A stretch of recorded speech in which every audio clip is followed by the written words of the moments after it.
আমি জান্নাতে যাব নাকি জাহান্নামে যাব, এটার ফয়সালা হবে এই দুনিয়া নামক মিডিয়া, এই দুনিয়া নামক মাধ্যমে আমাকে আসতে হবে। দুনিয়াতে আসা ছাড়া কেউ জাহান্নাম বা জান্নাতে যেতে পারবে না। মনে করেন কেউ রুহু জগতে আছে, রুহু জগৎ থেকে চলে গেছে, এমনটা হবে না। দুনিয়াতে আসতে হবে, দুনিয়াতে পরীক্ষা দিতে হবে, এরপরে ফয়সালা হবে। তো দুনিয়াতে আমরা এসেছি, দুনিয়াতে আমার প্রতিটা সেকেন্ড, প্রতিটা মুহূর্ত অনেক দামি। আমরা আমার সময়গুলি কিভাবে কাজে লাগাই, কিভাবে ব্যয় করি, কোন কাজে আসলে ব্যয় করা দরকার, এই বিষয় নিয়েই কিছু আরজ করব ইনশাআল্লাহ। মহান রব্বুল আলামিন কুরআনুল কারীমের সূরাতুল আসর, ছোট্ট একটা সূরা, এখানে বলছেন ওয়াল আসর ইন্নাল ইনসানা লাফি খুসর। যুগের শপথ, সময়ের শপথ, নিশ্চয় সমস্ত মানুষ ক্ষতিগ্রস্ত। আমার মূল পয়েন্ট মহল্লে ইস্তেশহাদ হলো এতটুকুই যে ওয়াল আসর, সময়ের শপথ। মহান রব্বুল আলামিন এখানে বলছেন ওয়াল আসর, সময়ের শপথ। আমরা প্রত্যেকেই জানি মানুষের কাছে যখন কোনো জিনিসের দাম হয়, মূল্যবান মনে হয়, সে সেই জিনিসের শপথ করে, করে না? ব্যবসায়ী তার ব্যবসার শপথ করে বলে, মা তার সন্তানের শপথ করে বলে, অনেকে মসজিদ কোরআন নিয়ে শপথ করে, তার কাছে এই জিনিসটি দামি মনে হয়েছে। সময় আল্লাহর কাছে অনেক দামি, এজন্য আল্লাহ রাব্বুল আলামিন এখানে সময়ের কসম করেছেন। তাহলে বোঝা গেল সময়ের অনেক দাম রয়েছে। তবে এখানে একটা মাসআলা বলে রাখি, মান হালাফা বিগাইরিল্লাহি ফাকাদ আশরাকা, শপথ করব একমাত্র আল্লাহর নামে।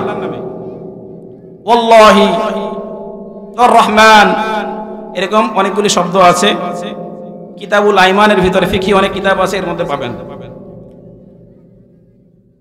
তো মহান রব্বুল আলামিন এখানে শপথ করে বলছেন যে সময়ের শপথ। এর দ্বারা বোঝা যায় সময়ের অনেক দাম আছে, সময়ের কদর করে। আমি শুধু আমার 3টা পয়েন্টে কথা বলবো, সময়ের মূল্য, এরপরে ইনশাআল্লাহ কাকে বন্ধু বানাবো, 3য় স্তরে কথা হবে কিছু আমলি বিষয় নিয়ে। তো প্রথম স্তরে সময়ের কিছু গুরুত্ব বুঝাচ্ছি। অসংখ্য আয়াত এবং কোরআনের আয়াত, হাদিস আছে।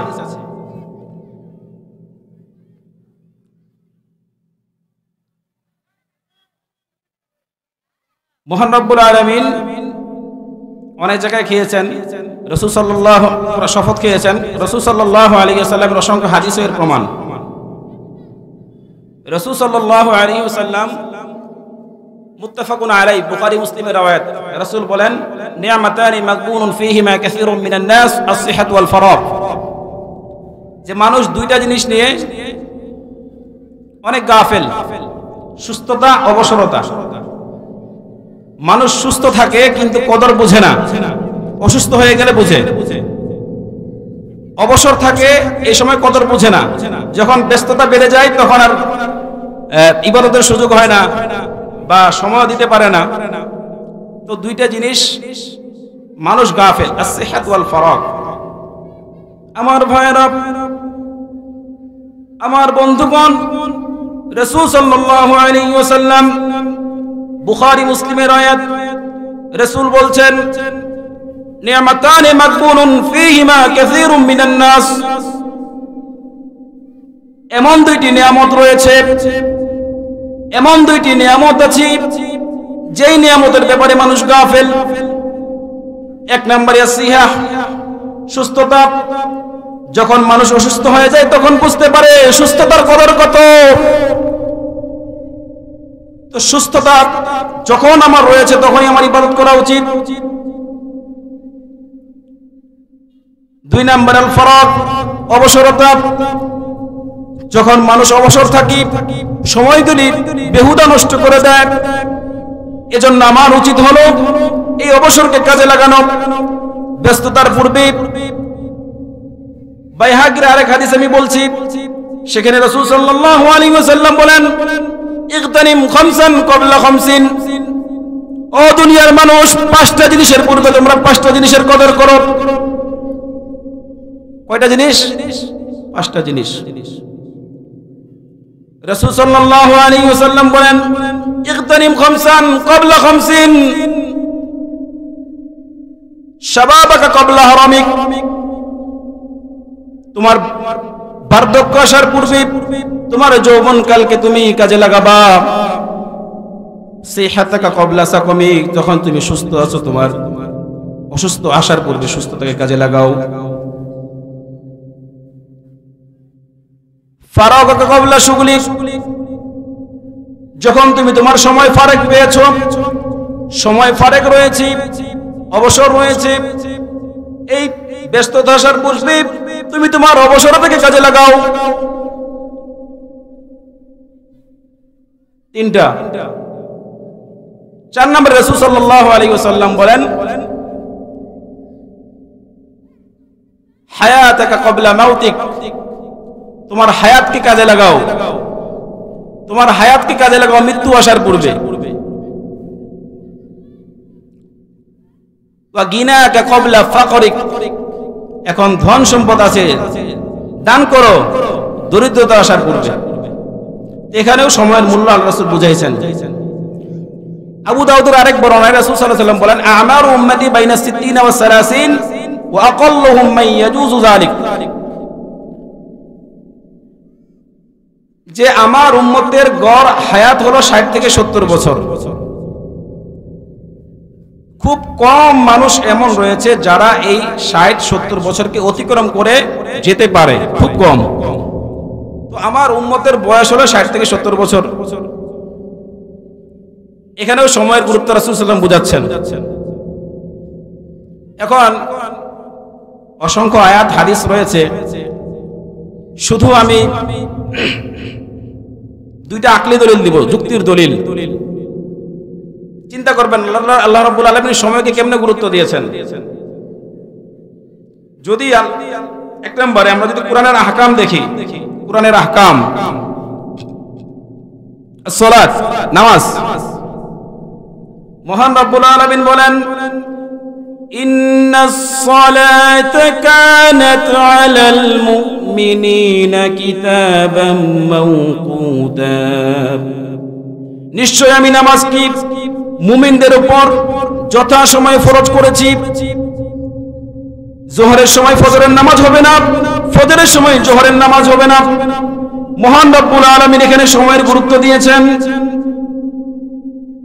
যদি রমজানের দিকে তাকায়, শাহরু রমাদানাল্লাযী উনজিলা ফীহিল কুরআন ফামান শাহিদাহু ফালিয়াসুমহু, যে ব্যক্তি রমজান মাস পাইল তার জন্য আবশ্যক হলো রমজানের রোজা রাখা। সুতরাং কেউ যদি 11 মাসে রমজানের রোজা রাখে হবে না, রমজানে তাকে রোজা রাখা দরকার। এখানেও সময়ের গুরুত্ব রয়েছে। যদি হজের দিকে তাকাই, আল হাজ্জু আশহুরুম মালুমাত, হজ হলো নির্দিষ্ট কিছু মাসের মধ্যে, জিলহজের মধ্যে। সুতরাং কেউ যদি শাবান মাসে, কেউ যদি রমজানের মধ্যে হজ করে, হজ হবে না। আল্লাহ রাব্বুল আলামিন প্রতিটি বিধানকে নির্দিষ্ট করে দিয়েছেন। তাহলে বোঝা গেল সময়ের দাম রয়েছে। আল্লাহ রাব্বুল আলামিন প্রতিটিকে সময়ের সাথে নির্দিষ্ট করে দিয়েছেন। 2 নম্বর একটা আকলি দলিল দিচ্ছি। মনে করেন কোন এলাকায় একটা মহিলার 2টা সন্তান হয়েছে, সময় নেই, সংক্ষেপে বলছি।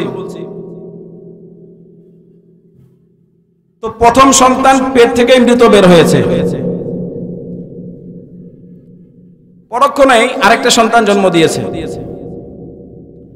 তো এই সন্তানের দুনিয়াতে আসার পরে 1 মিনিট সে চিৎকার করেছে, এরপরে এই বাচ্চাও মারা গিয়েছে। তো এখন ফিকহি মাসালা অনুযায়ী পেট থেকে যে বাচ্চা মৃত বের হয়েছে তার হুকুম কি হবে? তার হুকুম হলো তাকে গোসল করায়া একটা কাফন পরায়া দাফন করে দাও, যথেষ্ট। কিন্তু যে বাচ্চা দুনিয়াতে 1 মিনিট হায়াত পেয়েছে, চিৎকার করেছে, তার জন্য হুকুম হলো ওই বাচ্চাকে, বড় মানুষকে যেভাবে কাফন পরাতে হয় তাকেও কাফন পরাতে হবে, গোসল করাতে হবে। বড় কথা হলো তার জন্য জানাজার নামাজ আছে, আছে না নাই? এবং কি জানাজার নামাজ, একটা বাচ্চার যে জানাজার নামাজ পড়া হয়, তো তার জন্য যে দোয়াটা করা হয় এর তাৎপর্যের দিকে যদি তাকায় তাহলে দেখা যায় যে বড় মানুষের থেকে ছোট বাচ্চার দোয়ার তাৎপর্য অনেক বেশি। বড় মানুষের ক্ষেত্রে আমরা দোয়া পড়ি আল্লাহুম্মা গফির হাইয়িনা মাইয়িতিনা ওয়া শাহিদিনা গায়িবিনা, এই দোয়াটা পড়ি। অর্থাৎ আল্লাহ আমাদের যারা জীবিত আছে, মৃত আছে, ছোট বড় মহিলা পুরুষ সবাইকে মাফ করে দেন। তাহলে আমরা ইস্তেগফার করি, ক্ষমা প্রার্থনা করি। কিন্তু ছোট বাচ্চার জন্য যদি দোয়াটা পড়া হয়, আল্লাহুম্মা জাআলহু লানা ফারতাও ওয়াজআলহু লানা আজরাও ওয়া দুখরাও ওয়াজআলহু লানা শাফিয়া ওয়া মুশাফফা, আল্লাহ এই বাচ্চাকে তোমার কাছে কি রাখলাম? সম্পদ হিসেবে রাখলাম। কিয়ামতের দিনে সে যেন আমাদের সুপারিশ করে, এমন সুপারিশকারী যার সুপারিশ কবুল করা হয়। কয় সেকেন্ড হায়াত পেয়েছে? 1 সেকেন্ড। আমার ভাইরা, কাল কিয়ামতের দিনে, কিয়ামতের ময়দানে যখন সূর্য মাথার উপর চলে আসবে, মানুষ ঘামের স্রোতে হাবুডুবু খাবে, মাটি জলে তামা হয়ে যাবে, মানুষ পা রাখার জায়গা পাবে না। ঠিক এমন সময় প্রতিটা মানুষ চাইবে আজকে একটা সাধারণ যদি সার্টিফিকেট হয় জান্নাতে যাওয়ার, আমি জান্নাতে চলে যাব। আমার ভাইরা লক্ষ্য করে শুনেন, ঠিক এই কিয়ামতের দিনে মহান রব্বুল আলামিন কিছু সন্তানদেরকে, কিছু বাচ্চাদেরকে স্পেশাল সার্টিফিকেট দিবেন। যখন তাদেরকে স্পেশাল সার্টিফিকেট দেওয়া হবে, তারা পুরা হাসরের ময়দান ঘুরতে থাকবে। ফেরেশতারা জিজ্ঞাসা করবে, ও সন্তানেরা তোমাদের কি হলো, তোমরা জান্নাতে যাও না কেন? আজকে তো মানুষ একটা সাধারণ সার্টিফিকেটের জন্য জান্নাতে যাওয়ার জন্য অধীর আগ্রহে বসে আছে, অপেক্ষা করছে। আজকে তো তোমরা স্পেশাল সার্টিফিকেট পেয়েছো, এরপরে জান্নাতে যাও না। ওই বাচ্চারা বলবে, যাদের কারণে আমরা এই সার্টিফিকেট পেলাম, যেই বাবা মার কারণে আমরা এই সার্টিফিকেট পেয়েছি, এই বাবা মাদেরকে ছাড়া আমরা জান্নাতে যাব না। বলি সুবহানাল্লাহ। আমার ভাইরা, সামান্য 1 মিনিট হায়াত, মাত্র 1 মিনিট হায়াতের কারণে ওই সন্তান তার বাবা মাকে জান্নাতে নিয়ে যাবে। আপনি আমি দুনিয়ার ভিতরে কত শত মিনিট কষ্ট করছি, কত শত মিনিট পেয়েছি, কত ঘন্টা পেয়েছি, সময় পেয়েছি। আমরা আমাদের সময়গুলিকে কোন কাজে ব্যয় করি? এতক্ষণ যা বললাম, 3টা হাদিস বলেছি, কোরআন আয়াত বলেছি, 2টি আকীদা দলিল বলেছি, সময়ের গুরুত্ব বুঝাইছি। কবি বলেন, আগাহ আপনে মৌত সে কোই বশর নেহি, আগাহ আপনে মৌত সে কোই বশর নেহি, সমা সো বরস কে হ্যায় পল কি খবর নেহি। মৃত্যু কখন হবে জানা নাই, মৃত্যু কখন আসবে জানা নাই, কিন্তু প্রতিটি মানুষ আস্তে আস্তে মৃত্যুর দিকে ছড়ে যাচ্ছে। আমার ভাইয়েরা, আমরা কাকে বন্ধু বানাইলাম? কোন কাজে সময়গুলিকে নষ্ট করছি? दिन की सूरज डूब रही है, दिन की सूरज डूब रही है हम लोगों की सामने, रोजे महशर क्या जवाब है मोहम्मद की सामने। দিনের সূর্য ডুবে যাচ্ছে, সূর্য অতিক্রম হয়ে যাচ্ছে, কাল কিয়ামতের দিনে নবীর সামনে কিভাবে দাঁড়াবো? কি জবাব আছে আমাদের কাছে? সুতরাং সময়গুলিকে কাজে লাগানো দরকার। আমরা সময়গুলিকে কোন কাজে নষ্ট করছি, কাকে বন্ধু বানাইছি, এটা হলো দেখার বিষয়। আমার ভাইরা, কুরআনুল কারীমের 19 নম্বর পারার প্রথম পৃষ্ঠায় কয়েকটা আয়াত রয়েছে।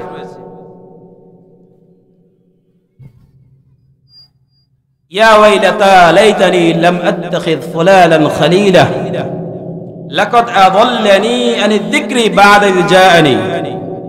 আমার ভাইরা, এখানে আল্লাহ রাব্বুল আলামিন বলছেন যে কিয়ামতের দিনে কিছু মানুষ এমন উঠবে, তারা বলবে, ইয়া ওয়াইলাতা লাইতানি লাম আত্তাখিয ফুলালান খলিলা, হায় আমার আফসোস, আমি কেন অমুককে বন্ধু বানাইলাম, হায় আমার আফসোস, এই ফুলানকে কেন বন্ধু বানাইলাম, অমুককে কেন বন্ধু বানাইলাম।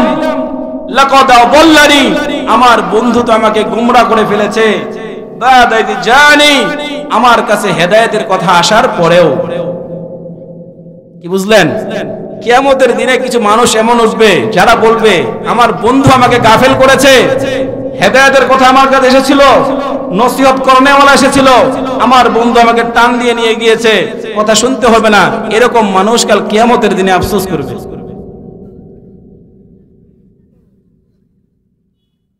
এই ব্যাপারে একটা সুন্দর শানে নজুল আছে, সময়ের সংক্ষিপ্ত আমি বলতে পারছি না, তো এতটুকু শুধু একটু বলে দেই যে রাসূল সাল্লাল্লাহু আলাইহি সাল্লামের যুগে এক কাফের ছিল উকবা ইবনে মুআইদ।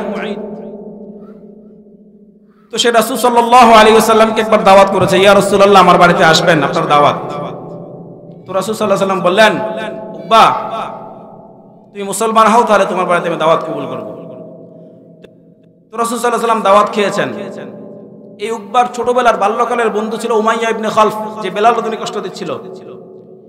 এই উমাইয়া ইবনে খালফ যখন শুনলো যে আমার বন্ধু মুসলমান হয়ে গিয়েছে, তখন এই উমাইয়া ইবনে খালফ উকবাকে বলল, আমি শুনলাম তুমি নাকি মুসলমান হয়েছো, মুহাম্মদের দ্বীনকে গ্রহণ করেছো। শুনে রাখো, তুমি যদি ইসলামের উপরেই অটল থাকো, ইসলামকে যদি তুমি না ছাড়ো, আমি উমাইয়া বললাম তোমার সাথে আমার যে বাল্যকালের একটা সম্পর্ক ছিল, এটা সম্পর্ক শেষ, তুমি আমার সাথে আর কথা বলবা না। তো উকবা যখন দেখলো যে উমাইয়া ইবনে খালফ আমার সাথে বন্ধুত্ব রাখবে না, তখন সে বলল যে না বন্ধু, তোমার সাথে আমি সম্পর্ক নষ্ট করব না, তুমি কি বলবা, তোমার কি আদেশ? বললো যে তুমি এখনই ইসলাম ত্যাগ করো এবং মুহাম্মদের মুখে থুতু মেরে আসবা। নাউজুবিল্লাহ। উকবা ইবনে মুআইদ ইসলাম ত্যাগ করে মুরতাদ হয়েছে, এরপরে সে রাসূল সাল্লাল্লাহু আলাইহি সাল্লামের মুখ মোবারকে থুতু মেরেছে। সাথে সাথে আয়াত নাযিল হয়েছে, ইয়া ওয়াইলাতা লাইতানি লাম আত্তাখিদ ফুলানান খলিলা। কিয়ামতের দিনে এই সমস্ত জালেমরা তার হাত কামড়াবে আর বলতে থাকবে, ইয়া ওয়াইলাতা লাইতানি লাম আত্তাখিদ ফুলানান খলিলা। কেন আমি অমুককে বন্ধু বানাইলাম, কেন আমি অমুককে বন্ধু বানাইলাম। আজ আমার কাছে হেদায়েতের কথা বললে ওলা মানুষ এসেছিল, কথা বললে ওরা এসেছিল, আমার বন্ধু আমাকে জাহান্নামে নিয়ে গেছে। আমার ভাইরা, আমি কাকে বন্ধু বানাইলাম? রাসূল সাল্লাল্লাহু আলাইহি ওয়াসাল্লাম বলেন, আল মারউ আলা দীনি খলিলিহি ফালইয়ানজুর মান ইখালিল। একজন মানুষ সে তার বন্ধুর আদর্শে আদর্শিত হয়। বন্ধু যেমন কাপড় পরে, বন্ধু যেভাবে চলে, একজন মানুষ সেভাবে বন্ধুর মতো হওয়ার চেষ্টা করে। রাসূল বলেন, ফালইয়ানজুর মান ইখালিল, তার দেখা উচিত সে কাকে বন্ধু বানাইছে। আমি কাকে বন্ধু বানাইলাম, কাকে বন্ধু বানাইলাম। মজার বিষয় হলো, এখানে আল্লাহ রাব্বুল আলামিন ফুলান শব্দ ব্যবহার করেছেন, যে আমি ফুলানকে কেন বন্ধু বানাইলাম। আমরা বলি না বাংলায় অমুক অমুক, তো এটাকে আরবিতে বলা হয় ফুলান। তো এই ফুলানের ব্যাখ্যা সম্পর্কে জানলে আপনারা অনেক হবেন। ফুলান মানেই সব, মোবাইল ফুলান, পেপার পত্রিকা ফুলান, বিভিন্ন দল ফুলান, বিভিন্ন ডিশ এন্টেনা ফুলান, টিভি ফুলান। এক কথায় আল্লাহ থেকে গাফেল করে সেই ফুলান। টিভি দেখছি, সময় চলে যাচ্ছে নামাজের, সেটা আপনার বন্ধু। মোবাইল দেখছি, ইন্টারনেট, ফেসবুক, ইউটিউব দেখতে দেখতে নামাজের সময় হয়ে যাচ্ছে, নামাজ পড়ছি না, এই মোবাইল আমার জন্য ফুলান। মিটিং মিছিলে আছি, সময় চলে যাচ্ছে, নামাজে যাচ্ছি না, আল্লাহর জিকির থেকে গাফেল করছে ফুলান, জাহান্নামে নিয়ে যাবে। এটা আমার বন্ধু। শুধুমাত্র মানুষ বন্ধু হতে হবে এমনটা নয়, এগুলাও ফুলান, এগুলো আমাকে জাহান্নামে নিয়ে যাবে। সুতরাং দেখা উচিত আমি কাকে বন্ধু বানাইছি, ভাবার সুযোগ নাই।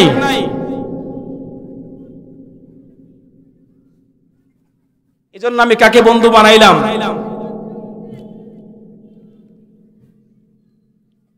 আমি কাকে বন্ধু বানাবো? এখন প্রশ্ন হলো আমি কাকে বন্ধু বানাবো। যদি আপনি কোরআনকে জিজ্ঞাসা করেন যে কোরআন তুমি বলো আমি কাকে বন্ধু বানাবো, কোরআন বলে তুমি সত্যবাদীদের বন্ধু বানাও। আমার ভাইরা, আমি কাকে বন্ধু বানাবো, কে আমার সাথী হবে, যদি আমি কোরআনকে জিজ্ঞাসা করি, কোরআন বলছে সূরাতুত তাওবার 119 নম্বর আয়াত, ইয়া আইয়ুহাল্লাযীনা আমানুত্তাকুল্লাহা ওয়া কুনু মা'আস সাদিকিন। হে ঈমানদারেরা, আল্লাহকে ভয় করো। ওয়া কুনু মা'আস সাদিকিন, তুমি সত্যবাদীদের সাথী হও, তাদেরকে বন্ধু বানাও। দেখেন, ঈমানদারদেরকে আল্লাহ তাআলা বলছেন আল্লাহকে ভয় করো। তো ঈমানদার তো আল্লাহকে ভয় করেই,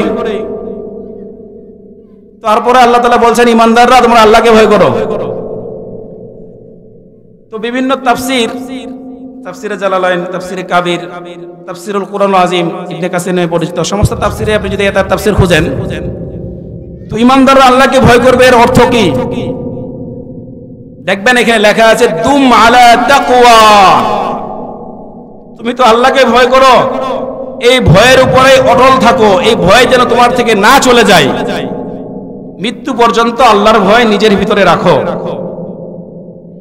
ওয়া কুনু মা'আস সাদিকিন, সত্যবাদীদেরকে বন্ধু বানাও। সাদিক, সিদক ইসলামের ভিতরে এমন একটা বিষয়, ইসলামের এমন একটা বৈশিষ্ট্য, শিয়ার, যার ব্যাখ্যা বিশ্লেষণ অনেক সময়ের প্রয়োজন। এখানে আল্লাহ রাব্বুল আলামিন বলছেন কুনু মা'আস সাদিকিন, সত্যবাদীদেরকে বন্ধু বানাও। সিদক কাকে বলে? সিদকের তারিফ যদি আপনি দেখেন, তাহলে তাফসীরের মধ্যে বলা হয়েছে আল কাউলুল হক ওয়া মুওয়াফাকাতুহু ফিল আমাল। সিদক বলা হয় সত্য কথা এবং আমলের এবং কাজের ভিতরে এক হওয়া।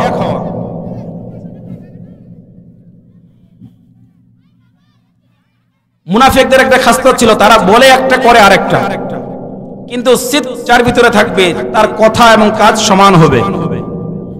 শুধু কথায় সত্যবাদী এমন না, আমলে সত্যবাদী, কাজে সত্যবাদী, তাদেরকে সাদিক বলা হয়। তাদেরকেই সত্যবাদী বলা হয়, যে কুনু মা'আস সাদিকিন। আমার ভাইরা, মহান রব্বুল আলামিন কুরআনুল কারীমের ভিতরে সাদিকিনদেরকে বন্ধু বানাতে বলেছে। আমি কাকে বন্ধু বানাইছি এটা হলো দেখার বিষয়। মহান রব্বুল আলামিন বলেন কুনু মা'আস সাদিকিন, সত্যবাদীদের সাথে থাকো। সত্যবাদী এমন একটা গুণ, রাসূল সাল্লাল্লাহু আলাইহি সাল্লাম নবুয়ত প্রাপ্তির আগে রাসূল সাল্লাল্লাহু আলাইহি ওয়াসাল্লামের উপাধি ছিল সাদিক আমিন। রাসূল সাল্লাল্লাহু আলাইহি সাল্লাম সত্যবাদী ছিলেন, আমিন ছিলেন, সাদিক ছিলেন। শুধু একটি হাদিস বলবো, রাসূল সাল্লাল্লাহু আলাইহি ওয়াসাল্লাম বলেন ইন্নাস সিদকা ইয়াহদি ইলাল বির ওয়া ইন্নাল বিররা ইয়াহদি ইলাল জান্নাহ। নিশ্চয় সিদক এটা ন্যায় পরায়ণ, সত্য কথার দিকে নিয়ে যায়, নেকের দিকে নিয়ে যায়। ওয়া ইন্নাল বিররা ইয়াহদি ইলাল জান্নাহ, আর এই বীর মানুষকে জান্নাতে নিয়ে যায়।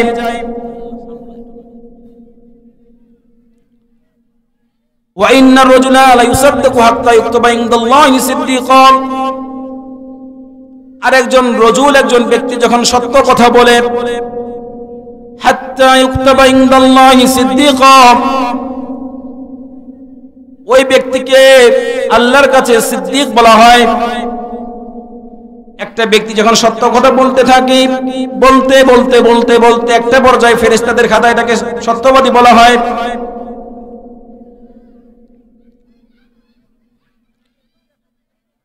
মা বোনদেরকে উদ্দেশ্য করে বলছি, আপনাদের এখান থেকে অনেক আওয়াজ আসছে। মা বোনদেরকে লক্ষ্য করে বলছি, আপনাদের অনেক আওয়াজ হচ্ছে। আপনারা একটু নিচু গলায় কথা বলেন, ইশারায় কথা বলেন, ইশারায় আপনাদের সমস্যাগুলি সমাধান করেন। অনেক আওয়াজ হচ্ছে। আমার ভাইয়েরা, মহান রব্বুল আলামিন সাদিকদেরকে বন্ধু বানাতে বলেছেন। আর রাসূল সাল্লাল্লাহু আলাইহি সাল্লাম বলেন ইন্নাস সিদকা ইয়াহদি ইলাল বির, নিশ্চয় সত্যতা সিদকিরা বীরের দিকে নিয়ে যায়, নেকের দিকে নিয়ে যায়। ওয়া ইন্নাল বিররা ইয়াহদি ইলাল জান্নাহ, আল বীর মানুষকে জান্নাতের দিকে নিয়ে যায়। ওয়া ইন্নাল কিযবা ইয়াহদি ইলাল ফুজুর, আর মিথ্যা কথা মানুষকে ফুজুর খারাপের দিকে নিয়ে যায়, মিথ্যার দিকে নিয়ে যায়, নষ্টের দিকে নিয়ে যায়, ফাসাদের দিকে নিয়ে যায়। ওয়া ইন্নাল ফুজুর ইয়াহদি ইলান নার, আর ফুজুর মানুষকে জাহান্নামের দিকে নিয়ে যায়। সুতরাং আমার দেখা উচিত আমি কাকে বন্ধু বানাইলাম, কিসকে বন্ধু বানাইলাম নাকি সিদকে বন্ধু বানাইলাম, আমি আমার সময়গুলিকে কোন কাজে ব্যয় করলাম। কথায় সত্যবাদী, কাজে সত্যবাদী, তাদেরকে বন্ধু বানাবো। যদি আপনি আয়াতের সিয়াক সবক দেখেন, আয়াতের ভিতরে বলা হচ্ছে ইয়া আইয়ুহাল্লাযীনা আমানুত্তাকুল্লাহ, হে ঈমানদারেরা তোমরা আল্লাহকে ভয় করো। এখানে ইত্তাকুন তাকওয়া শব্দ আসছে, ওয়া মাআস সাদিকিন এখানে সিদকের কথা আসছে। তাহলে এখানে তাকওয়া, এখানে সিদ, এর অর্থ দাঁড়ায় ওয়াকুনু মাআল মুত্তাকিন, দুনিয়ার ভিতরে যারা মুত্তাকি, যারা আল্লাহকে ভয় করে তাদেরকে বন্ধু বানাও। এটা হলো কোরআনের আয়াত ইবারাতুন নাস। যদি ইশারাতুন নাসের দিকে তাকান, এই নাস, এই আয়াত কোন দিকে ইশারা করছে? ওয়াল আয়াতু ইশারাতুন ইলা দাওয়ামিল কিয়ামা মিনাস সাদিকিন, কিয়ামত পর্যন্ত সত্যবাদী দুনিয়াতে থাকবে। আপনারা বলতে পারেন দুনিয়াতে আর কাকে বন্ধু বানাইবো, মানুষ তো খুঁজে পায় না। কিন্তু ইশারাতুন নাস বলছে আল্লাহর কোরআন মিথ্যা না, কোরআন কখনো মিথ্যা কথা বলতে পারে না। কোরআন বলছে ইশারাতুন নাস, কিয়ামত পর্যন্ত দুনিয়াতে সত্যবাদী থাকবে।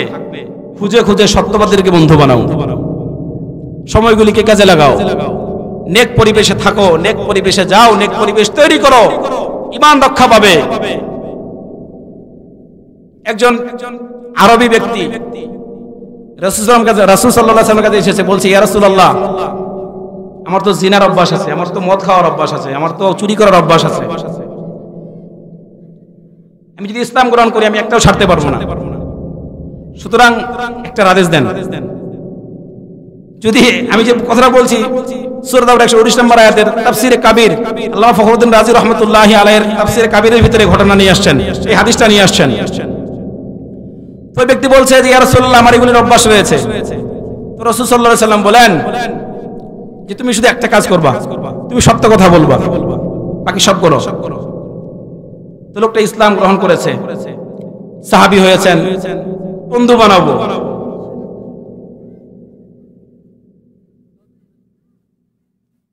আমার ভাইরা, এতে দেখলাম বন্ধু বানাবো কাকে, ফুলানের ব্যাখ্যাও বললাম। আসুন এবার দেখি কিছু আমলি কথা বলি। খারাপ বন্ধু ছেড়ে দিলাম, ভালো মানুষকে বন্ধু বানাইলাম, আমি আমার সময়গুলিকে কেমনে কাজে লাগাবো? সময় সংক্ষিপ্ত, মেহমানরাও এসেছেন, কিছু হাদিস বলবো। রাসূল সাল্লাল্লাহু আলাইহি ওয়াসাল্লাম যে সমস্ত হাদিসের ভিতরে তারগিব এবং তারহিব, তাশজী দিয়েছেন, উৎসাহিত করেছেন এই সমস্ত আমলের প্রতি। ও একটা কথা বলতে ভুলে গিয়েছিলাম, বন্ধু বানানোর স্টেপ, প্রথম স্টেপে আমি ইহুদি খ্রিস্টানকে বন্ধু বানাবো না। ইয়া আইয়ুহাল্লাযীনা আমানু লা তাত্তাখিযুল ইয়াহুদা ওয়ান নাসারা আউলিয়া, হে ঈমানদারেরা তোমরা ইহুদি নাসারাদেরকে বন্ধু বানায়ো না। হিন্দু, খ্রিস্টান, বৌদ্ধ সকলেই ইসলাম তাদেরকে এক চোখে দেখে। ইসলাম বলছে পৃথিবীর ভিতরে একমাত্র ধর্ম হলো ইসলাম। ইন্নাদ দীনা ইনদাল্লাহিল ইসলাম ওয়া মান ইয়াবতাগি গায়রাল ইসলামি দীনান ফালা ইউকবাল, এটা গ্রহণ হবে না। সুতরাং ইসলাম একদিকে, বাকি সমস্ত যত মতবাদ ধর্ম রয়েছে সেগুলি হলো এক চোখে সকলেই কাফের, এদেরকে বন্ধু বানানো যাবে না। দ্বিতীয় স্তরে আমরা সাদিকিনদেরকে বন্ধু বানাবো, ভালো মানুষদেরকে বন্ধু বানাবো, তাদের সাথে থাকবো। তো কিছু হাদিস বলতে চেয়েছিলাম।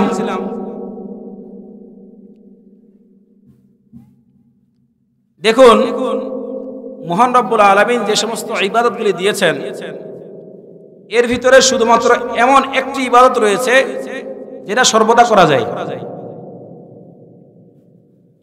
আমার ভাইরা,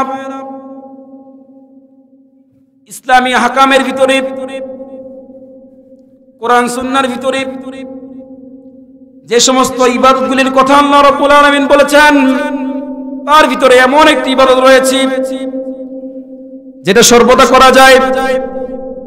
নামাজ তো হলো নামাজের ওয়াক্তি, রোজা হলো রমজান মাসে, হজ হলো জিলহজ মাসে, কিন্তু এমন একটি ইবাদত রয়েছে যে ইবাদত মানুষ সর্বদা করতে পারে, সেই ইবাদতটি হলো আয-যিকির।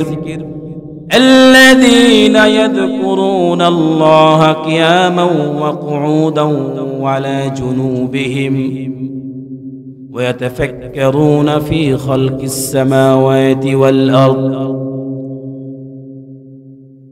আল্লাহর জমিনে এমন কিছু বান্দা রয়েছে, আল্লাযীনা ইয়াযকুরুনা আল্লাহা কিয়ামান ওয়া কুউদান, এই সমস্ত বান্দারা দাঁড়িয়ে জিকির করে, বসে জিকির করে, ওয়া আলা জুনুবিহিম, যখন তারা শুয়ে থাকে শুয়ে শুয়ে আল্লাহ রাব্বুল আলামিনের জিকির করে। সুতরাং জিকির এমন একটি ইবাদত যেটা সর্বদা করা যায়। বুখারী মুসলিমের রাওয়ায়াত, রাসূল সাল্লাল্লাহু আলাইহি ওয়াসাল্লাম বলেন, মাসালুল লাযী ইয়াযকুরু রাব্বাহু ওয়াল লাযী লা ইয়াযকুরু রাব্বাহু মাসালুল হাইয়্যি ওয়াল মাইয়্যিত। যারা জিকির করে তাদের দিল জিন্দা, আর যারা জিকির করে না তাদের দিল মুর্দা। লোহার ভিতরে যেমন জং পড়ে যায়, মানুষের অন্তরের ভিতরে জং পড়ে যায়, এই জং শান দেওয়ার তরিকা হলো যিকরুল্লাহ।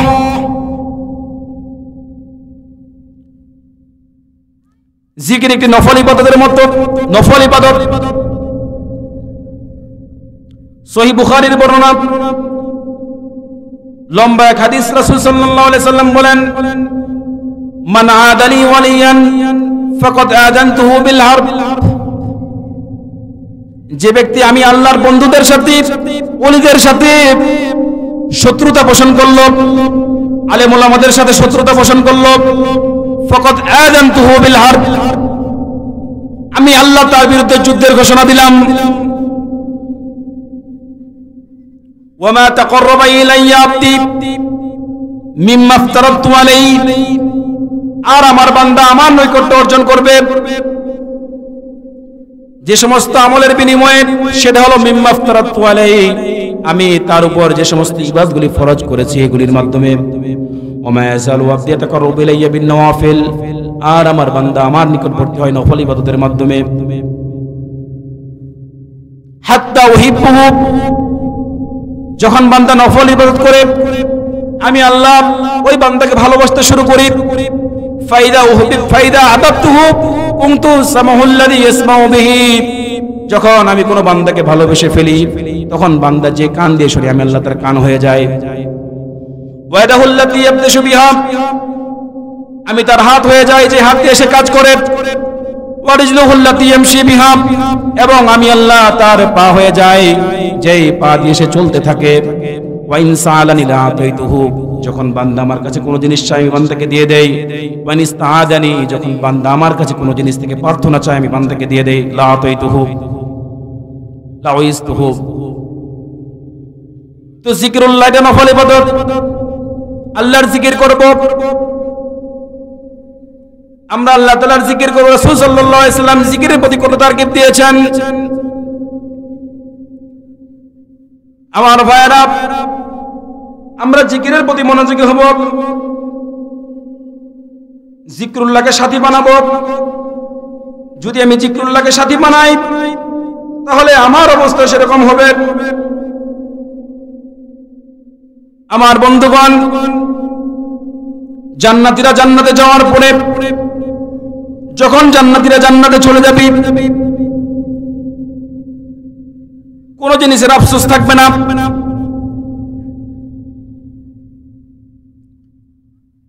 কোন জিনিসের ব্যাপারে আফসোস থাকবে না। রাসূল সাল্লাল্লাহু আলাইহি ওয়াসাল্লাম বলেন, লাইসা তাহাসসারু আহলুল জান্নাতি আলা শাইইন, যখন জান্নাতীরা জান্নাতে চলে যাবে তার কোনো আফসোস থাকবে না, কোনো চিন্তা থাকবে না। মা তাশতাহি আনফুসুকুম, তার মন যা চাইবে সবকিছুই পাবে। ইল্লা আলা সাআতিন, হ্যাঁ একটা জিনিস আছে যে জিনিসের ব্যাপারে জান্নাতীরা আফসোস করবে, সেটা হলো মাররাত বিহিম লাম ইয়াযকুরুল্লাহ আযজা ওয়া জাল, দুনিয়ার জমিনে তার যে সমষ্টি আল্লাহ তাআলার জিকির বিহীন কেটেছে, জান্নাতীরা জান্নাতে যাওয়ার পরে যখন দেখবে একবার সুবহানাল্লাহ বলে কি পরিমাণ সওয়াব, একবার আলহামদুলিল্লাহ বললে কি পরিমাণ সওয়াব, নিজের কামাইয়ের ভিতরে এত কম দেখার পরে তখন সে আফসোস করবে, হায় হায় কেন সময়টা আমি নষ্ট করে ফেললাম, কার পিছনে ছুটলাম, কাকে বন্ধু বানাইলাম। আজকে যদি একবার সুবহানাল্লাহ বলতাম, আজকে যদি একবার আল্লাহু আকবার বলতাম, আমার তো কামাইয়ের ভিতরে এত আফসোস হতো না, এত কমতি হতো না। লাইসা তারহাসরুল জান্নাতি আলা শাইইন ইল্লা আলা সাআতিন মাররাত বিহিম লাম ইয়াযকুরুল্লাহ। সেদিন জান্নাতীরা জান্নাতে গিয়েও এই ব্যাপারে আফসোস করবে। আমার ভাইরা, আমার করা কি উচিত? আমার সর্বদা জিকির করা উচিত। জিকিরের ফজিলত সংক্রান্ত অনেক হাদিস রয়েছে, শুধুমাত্র আমি 3টি হাদিস বললাম জিকরুল্লাহর ফজিলতের ব্যাপারে। আসুন কিছু জিকিরের কথা বলি, এই সমস্ত জিকির করলে আমাদের ফজিলতপূর্ণ অর্থাৎ আমাদের সওয়াবের মর্তবা হবে, জান্নাতে বুলন্দ হবে। সুবহানাল্লাহি ওয়া বিহামদিহি কমন একটা জিকির, প্রত্যেকেই পারেন, কিন্তু ফজিলত জানা নাই। বুখারী মুসলিমের রওয়ায়াত, রাসূল বলেন, মান ক্বালা সুবহানাল্লাহি ওয়া বিহামদিহি, মান ক্বালা সুবহানাল্লাহি ওয়া বিহামদিহি ফি ইয়াওমিন মিয়াত মাররা হুত্তাত খাতায়াহু ইন কানাত মিসলা যুবাদিল বাহর। কোন বান্দা যদি সুবহানাল্লাহি ওয়া বিহামদিহি দৈনিক 100 বার পাঠ করে, রাসূল সাল্লাল্লাহু আলাইহি সাল্লাম বলেন, হুত্তাত খাতায়াহু, তার গুনাহকে আল্লাহ তাআলা মাফ করে দেন, তার গুনাহগুলি মাফ হয়ে যায়। ওয়া ইন কানাত মিসলা যুবাদিল বাহর, যদি ওই বান্দার গুনাহ সমুদ্রের ফেনা পরিমাণ হয়ে যায়, আল্লাহ রাব্বুল আলামিন ওই বান্দার গুনাহগুলিকে মাফ করে দেন। সুবহানাল্লাহ বলবেন না? মাত্র সুবহানাল্লাহি ওয়া বিহামদিহি 100 বার। তাবরানীর বর্ণনা, মান ক্বালা সুবহানাল্লাহি ওয়া বিহামদিহি গুরিসাত লাহু নাখলাতান ফিল জান্নাহ। কোন বান্দা যদি দুনিয়ার ভিতরে সুবহানাল্লাহি ওয়া বিহামদিহি এই শব্দটি বলে, মহান রব্বুল আলামিন ওই ব্যক্তির জন্য জান্নাতে একটি খেজুর গাছ লাগায়া দেন। জান্নাতি গাছ কেমন হবে? হাদিসের ভিতরে রয়েছে, একজন আরবি ঘোড়সওয়ার 50 আমান, এই গাছের ছায়া অতিক্রম করতে 500 বছর সময় লাগবে। এমন একটা গাছ যদি আমার হয়ে যায়, একবার সুবহানাল্লাহি বিহামদিহি, জিকিরটা কি বললাম ভাই? সুবহানাল্লাহি বিহামদিহি। বুখারী মুসলিমের রওয়ায়াত। আমি যে সমস্ত হাদিসগুলো বলছি, যদি কারো প্রয়োজন লাগে রেফারেন্স নেওয়ার জন্য কোন জায়গায় আছে আমি দিব। সেখানে বলছে যে মান ক্বালা সুবহানাল্লাহি বিহামদিহি গুরিসাত লাহু নাখলাতান ফিল জান্নাহ। কিন্তু তিরমিজির বর্ণনায় একটু শব্দের মধ্যে বৈপরীত্য রয়েছে। তিরমিজির বর্ণনায় রাসূল সাল্লাল্লাহু আলাইহি ওয়াসাল্লাম বলেন যে মান ক্বালা সুবহানাল্লাহিল আযীম ওয়া বিহামদিহি, এখানে আযীম শব্দটা বৃদ্ধি পেয়েছে, গুরিসাত লাহু নাখলাতান ফিল জান্নাহ। তো সুবহানাল্লাহিল আযীম ওয়া বিহামদিহি। আর তাবরানীর বর্ণনায় আছে, মুসান্নাফ আব্দুর রাজ্জাকের বর্ণনায়ও আছে, এখানে বলছে যে সুবহানাল্লাহি বিহামদিহি। আযীম শব্দটা শুধু বৃদ্ধি পেয়েছে এক জায়গায়। সুতরাং যেভাবে করি, মহান রব্বুল আলামিন আমার জন্য জান্নাতের ভিতরে গাছ লাগায়া দিবেন। আমার ভাইরা, আরেকটি হাদিস শুনাই, এটা বুখারী মুসলিমের রওয়ায়াত। রাসূল সাল্লাল্লাহু আলাইহি সাল্লাম বলছেন, আত-তুহুরু শাতরুল ঈমান, আলহামদুলিল্লাহি তামলাউল মিজান, ওয়া সুবহানাল্লাহি ওয়াল হামদুলিল্লাহি তামলাউ ওয়া তামলাআনি মা বাইনাস সামাওয়াতি ওয়াল আরদ। সুবহানাল্লাহি তামলাউল মিজান, আলহামদুলিল্লাহি তামলাউল মিজান।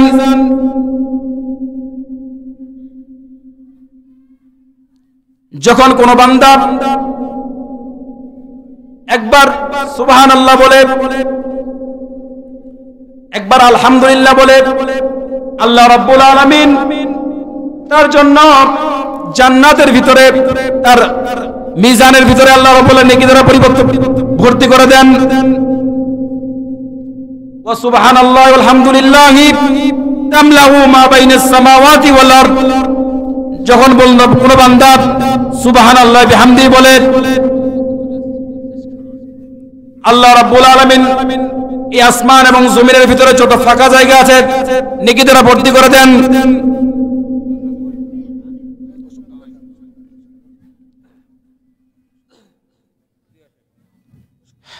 আমার ভাইয়েরা, সময় একেবারেই সংক্ষিপ্ত, আমি তাদের কাছ থেকে আর কিছুক্ষণ সময় চেয়ে এনেছি শুধু হাদিসগুলো শেষ করার জন্য।